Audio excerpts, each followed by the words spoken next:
Mesdames, Mesdemoiselles et Messieurs, chers amis sportifs, très heureux de vous retrouver sur nos différents supports ITV, iRadio et imedia.sn. Aujourd'hui, nous avons l'honneur d'accueillir sur notre plateau un grand monsieur de l'athlétisme français et du monde. Il s'agit de Ladji Doucouré, le natif de Viry-Châtillon, plusieurs fois champion de France, mais également champion du monde à Helsinki. Nous reviendrons avec lui, c'est vrai, sur les pistes. On va rechausser les pointus, mais on va parler également d'autres choses parce que Ladji a sorti une œuvre autobiographique, Ma 4e haie. On en reparlera, mais également sur les raisons de sa présence au Sénégal. Donc le franco-malien que nous avons l'honneur de recevoir. Bonjour Ladji. Bonjour. C'est un plaisir de vous recevoir. C'est un plaisir pour moi aussi d'être là parmi vous et merci de cet accueil, tout simplement. Voilà, je le disais tantôt, vous êtes spécialiste du 110 mètres haies qui vous a valu beaucoup d'honneur et beaucoup en France et partout dans le monde et de reconnaissance. Mais avant de parler de votre carrière, nous allons d'abord revenir sur les raisons de votre présence au Sénégal. Ouais, pour revenir sur mon voyage express ici, c'est tout simplement un peu se ressourcer parce qu'on sait que le Sénégal accueille bien les gens et puis deuxièmement parce que on a plus ou moins avec mon frère et des amis l'envie d'aider et de participer à la grande échéance qui va venir en 2022, Jeux Olympiques de la jeunesse, et c'est trouver une façon de travailler ensemble pour que l'événement soit bien accueilli au niveau mondial et au niveau du Sénégal. Oui, le Sénégal a un grand défi à relever justement pour ces Jeux. Vous avez pu entrer en contact avec les autorités sénégalaises pour discuter de quoi exactement?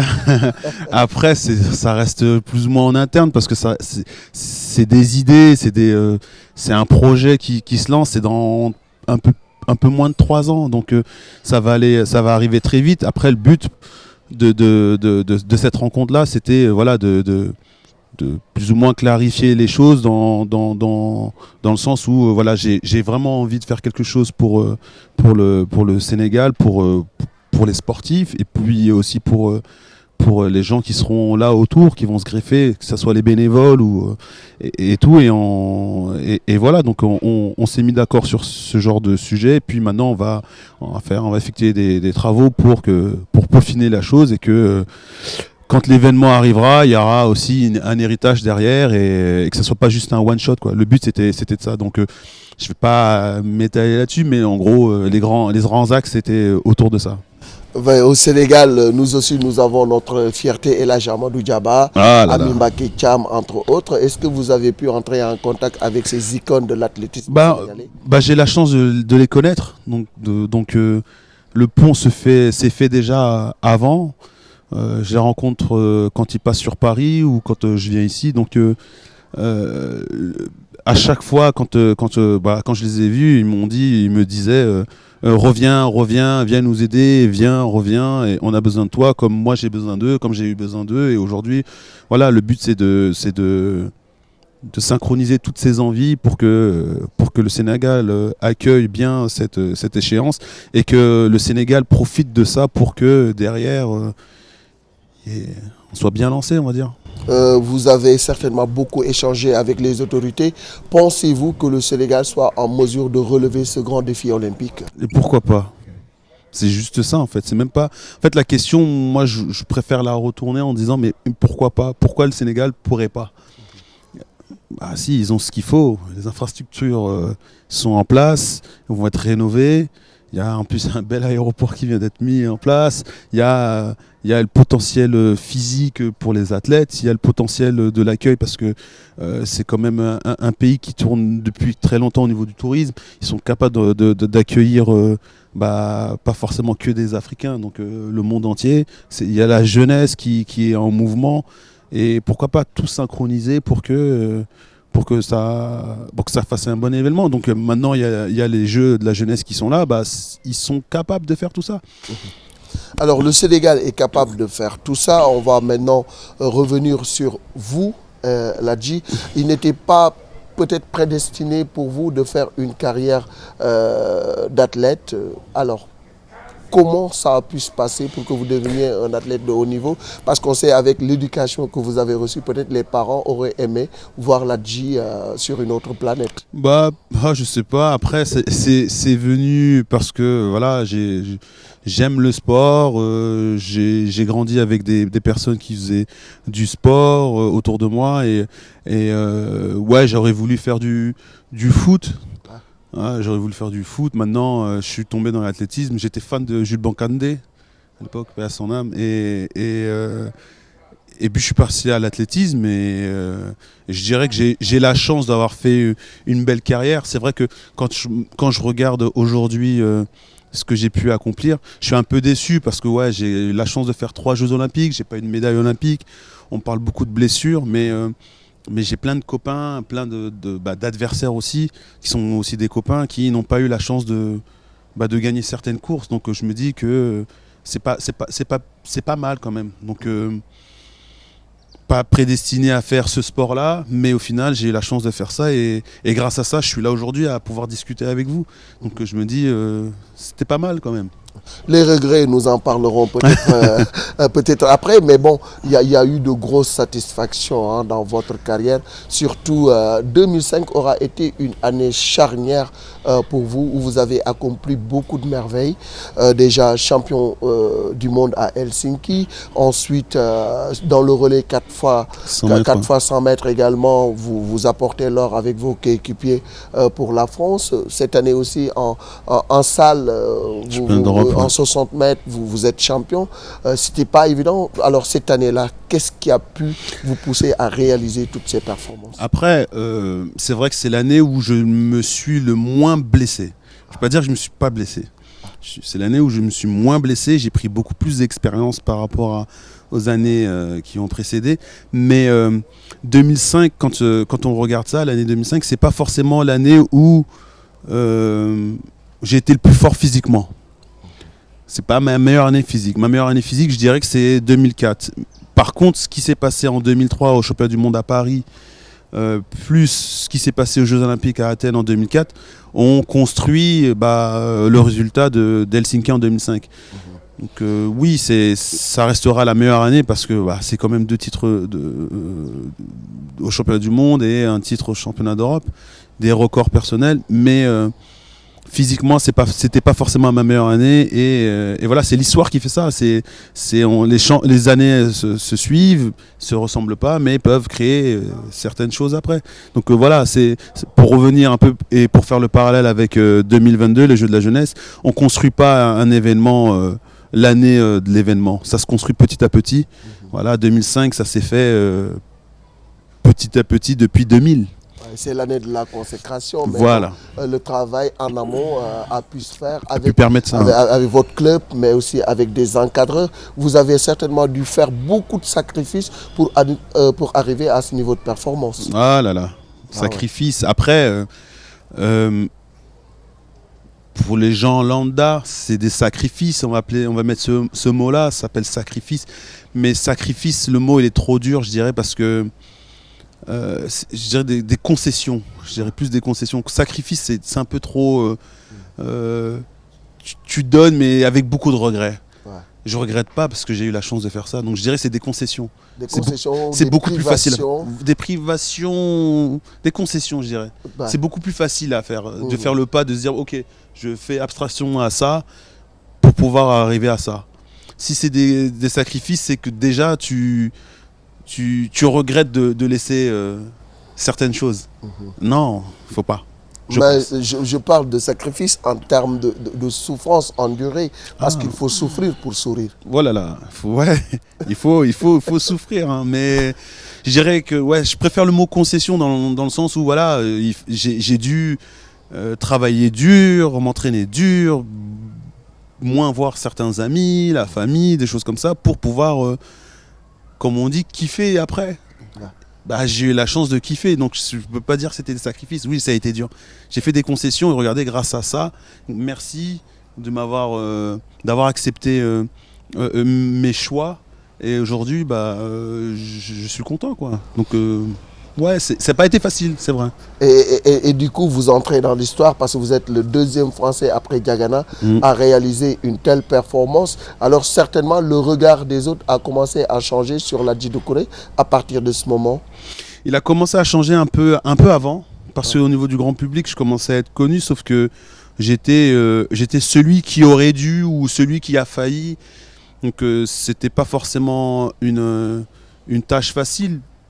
Parce que j'avais rien gagné, j'avais rien fait, et je me sentais à une place qui n'était pas la mienne.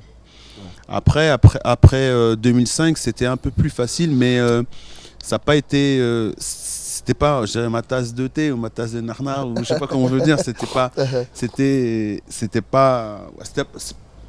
Je préférais être sur le terrain que devenir un personnage public et assumer ce statut-là. Après, voilà, il y a eu ce qui s'est passé. Et la course en tant que telle, certainement, vous vous remémorez de ces instants-là. À quel moment vous vous êtes dit oui, je vais arriver premier? Parce qu'il y avait quand même de gros noms de l'athlétisme au départ du starting block. C'est bizarre comme sensation, c'est bizarre comme réponse, mais en toute franchise, avant que la course se passe, je savais que j'allais gagner. Ah oui? Ouais. Bah, c'est un problème mental ou bien une sensation personnelle? On peut poser la question à plusieurs sportifs. Juste avant le sacre, on va dire, souvent on le sent. Ouais. Et des fois, quand on le sent trop, on se voit déjà gagner avant de faire l'activité ou faire le sport.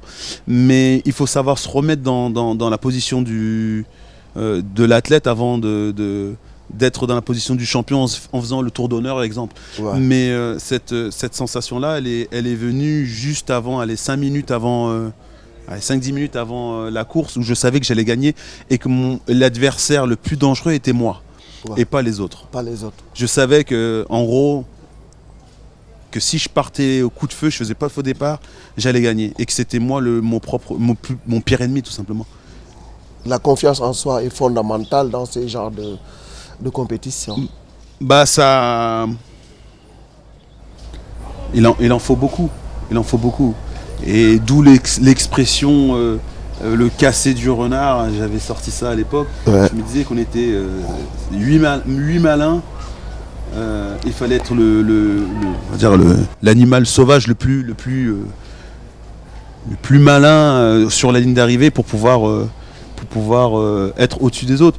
Parce qu'on était tous confiants. L'un, l'autre, du couleur 1 au couleur 8, on était tous confiants, on savait que tout le monde pouvait gagner, il y avait une grosse densité et qu'il fallait être le plus malin à sortir cette tête au moment de la ligne d'arrivée pour pouvoir gagner. Ouais. Et puis vient le relais 4x100, vous faites équipe avec Lépine, avec Dovi, avec Pognon. Voilà, là également vous trônez sur le toit du monde avec un groupe quand même très fort à l'époque. Bah, on avait un bon groupe de relais, on n'était pas les plus forts. Aujourd'hui, en niveau individuel, ça va beaucoup plus vite. Après, je pense qu'on avait un bon état d'esprit. On avait envie de faire quelque chose. Ça faisait quelques années que le 4x100 ou les relais masculins sur 100 mètres ne performaient pas. C'était toujours les filles. Et nous, on avait envie de changer cette image-là. Donc ouais, c'était le lendemain. C'était pas mal. C'était une bonne expérience, vraiment, avec une bande de copains qui n'avaient pas forcément d'expérience au niveau...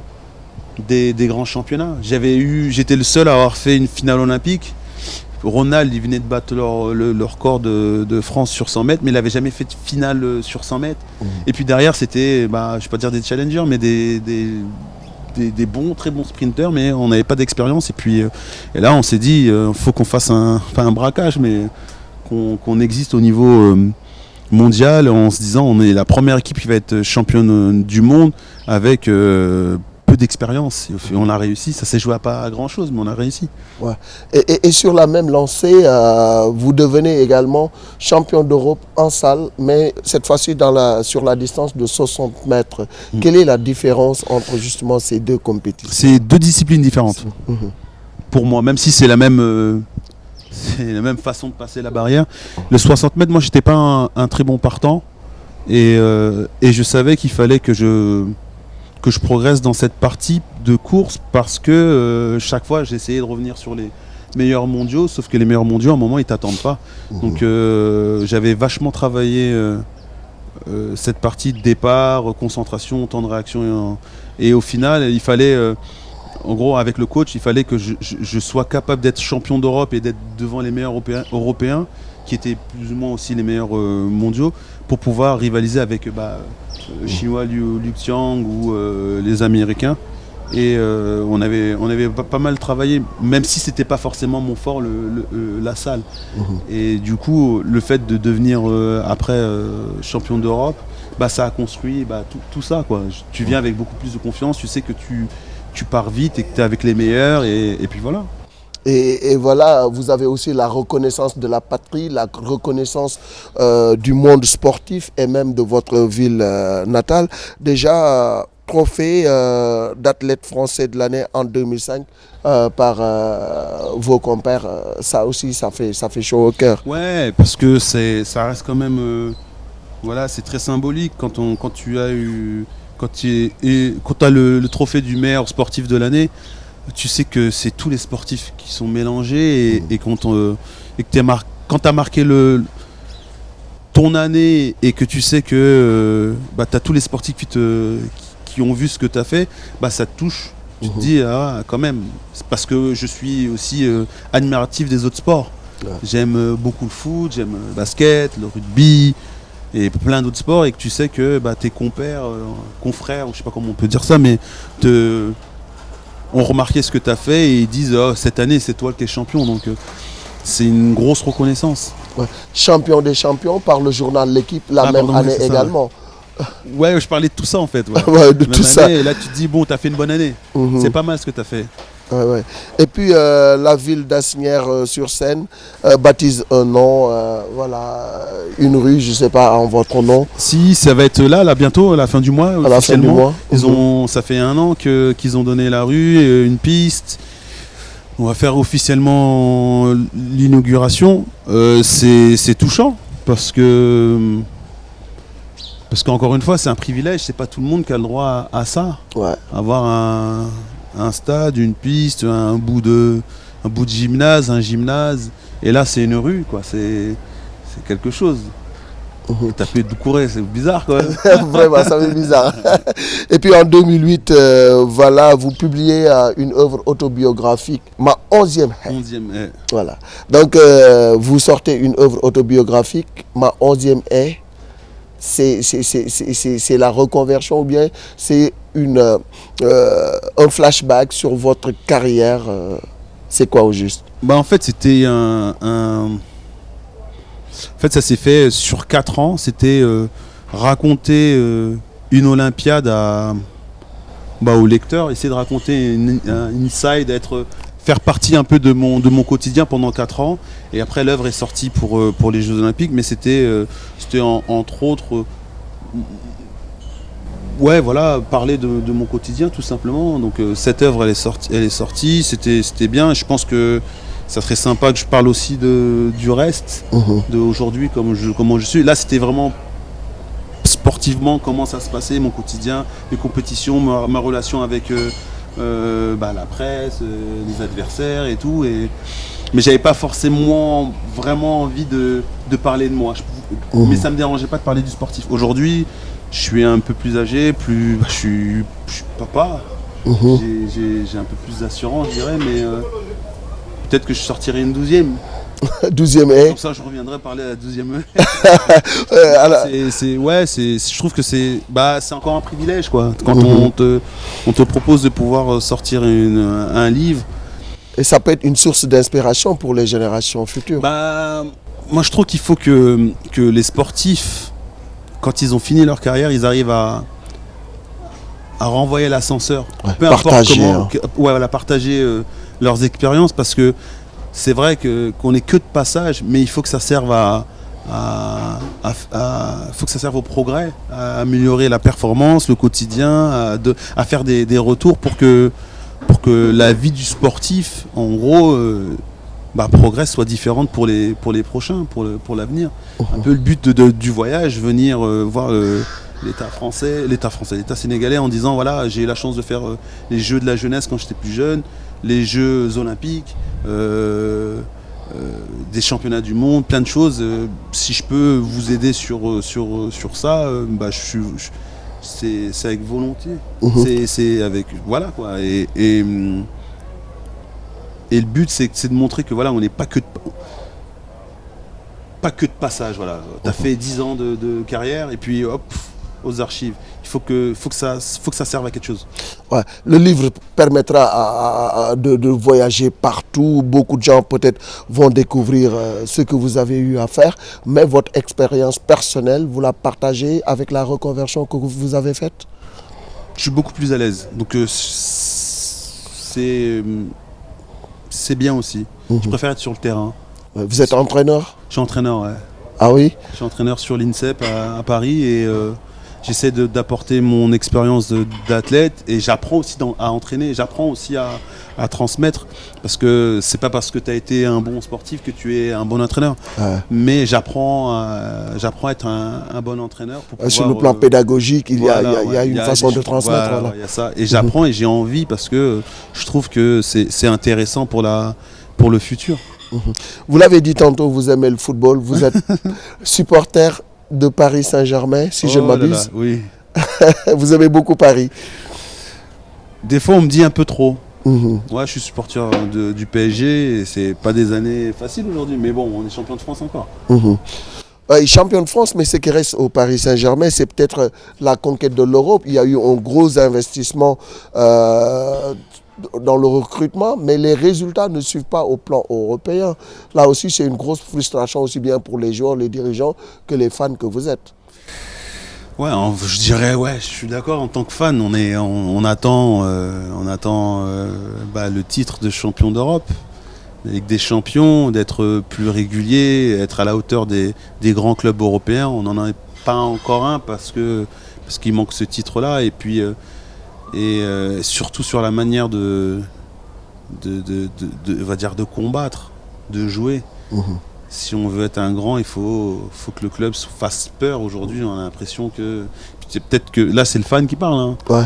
Peut-être qu'aujourd'hui, on passe pour des gens qui n'ont pas la testostérone, on va dire, pour tenir. La grinta qu'il faut pour aller.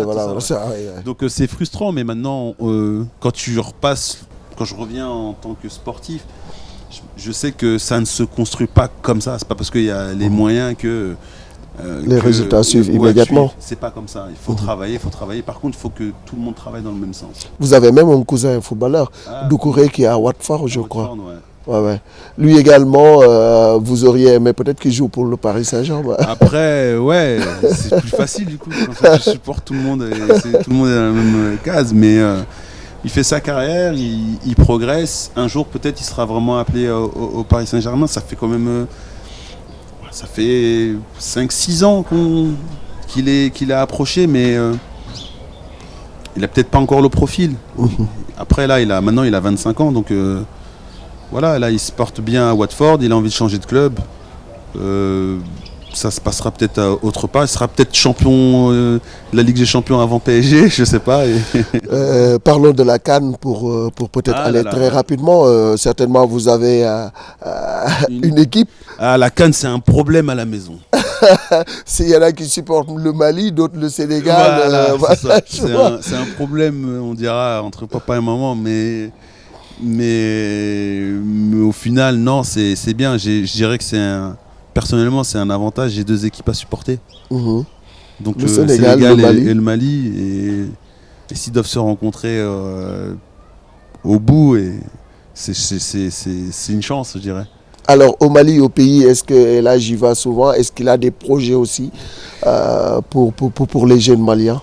J'ai déjà fait des voyages là-bas, ouais. J'ai déjà fait des expériences avec la fédération malienne, des échanges comme avec la fédération sénégalaise. Il n'y a même pas une semaine, j'ai vu un coureur un athlète au meeting de Sergi, je dirais pas encore son nom, mais vous savez savoir, je lui ai donné 2-3 conseils et puis je lui ai dit que je venais ici, sauf qu'il est en Europe. Mais avec le Mali ou le Sénégal, c'est toujours avec plaisir que j'essaie de faire des choses. Après, je suis pas forcément, j'étais pas forcément à l'aise avec la presse où je disais des choses, parce que je suis quand même quelqu'un du terrain, donc je préfère être sur le terrain et faire ça pas discrètement, mais faire ça naturellement pour les aider, quoi. Votre plus grande satisfaction dans votre carrière? On parle beaucoup des titres des champions du monde en 2005. Moi, je dirais, grâce à ça, je voyage. Grâce au sport, je voyage et je vois du monde, je rencontre du monde. J'essaie je partage en fait plein de choses et ça, c'est une grosse satisfaction. Je suis assis là à côté de vous grâce au sport. Ok, j'ai fait des résultats, mais grâce à ça, j'ai la chance de pouvoir discuter avec vous. Je trouve que c'est une grande satisfaction. Un regret? Il y en a beaucoup. Hein. Il y en a beaucoup. Non, regret, je pense que c'est pas être un vrai Olympien. Je suis Olympien par la participation, mais la médaille olympique, je l'ai pas. C'est un regret parce qu'on vit. Et c'était dans vos cordes. Voilà, je pense. Et on vit pour les Jeux Olympiques. On existe vraiment tous les 4 ans et j'ai pas réussi. Et vous aimeriez que votre fils soit athlète ou bien? L'héritage. Ouais, l'héritage, peut-être sur un autre sport, mais